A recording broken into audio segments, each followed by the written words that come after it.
Welcome to your Ethereum News Roundup. Here's your latest for Tuesday, June 10th, 2025. SEC Chairman Paul Atkins advocates for DeFi innovation. Uniswap introduces the V4 Hook Design Lab. ZK Sync launches the ZK Sync Gateway.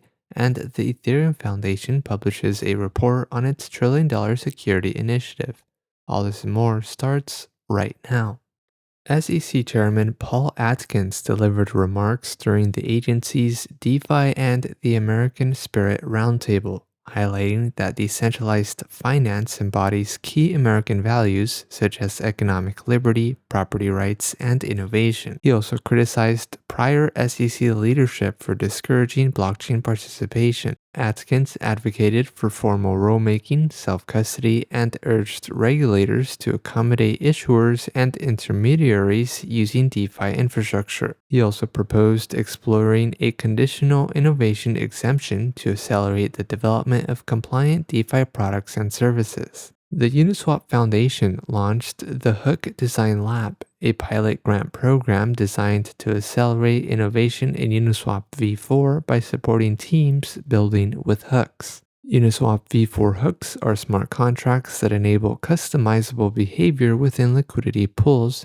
unlocking advanced features such as dynamic fees, just-in-time liquidity, vault automation, and rehypothecation. The program's initial cohort of selected projects include Euler Swap, which integrates just-in-time liquidity with lending infrastructure, Aegis, a dynamic fee hook developed by Solo Labs, DynamoDex by Renzo, which applies dynamic fees to maintain peg stability for LRT assets, and Bunny, which incorporates rehypothecation and automated liquidity management. ZK Sync launched the ZK Sync Gateway, a middleware component that facilitates interoperability between ZK Sync chains within the Elastic network. ZK Sync chains previously settled individually on Ethereum mainnet.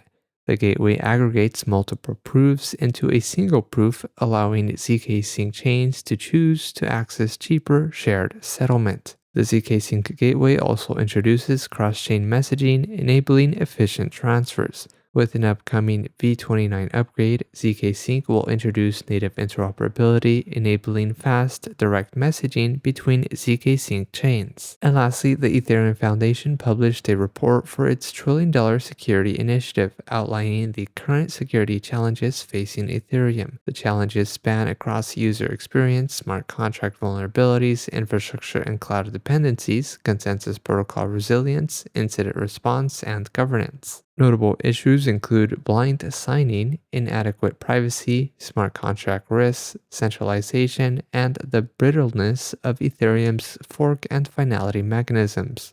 The $1 trillion security initiative aims to raise Ethereum's security to a level of robust enough to securely support trillions of dollars in user, institutional, and governmental assets. In other news, Aave goes live on Sonium, and the Clarity Act receives bipartisan support. This has been a roundup of today's top news stories in Ethereum. You can support this podcast by subscribing and following us at ETH Daily. Also subscribe to our newsletter at ethdaily.io. Thanks for listening. We'll see you tomorrow.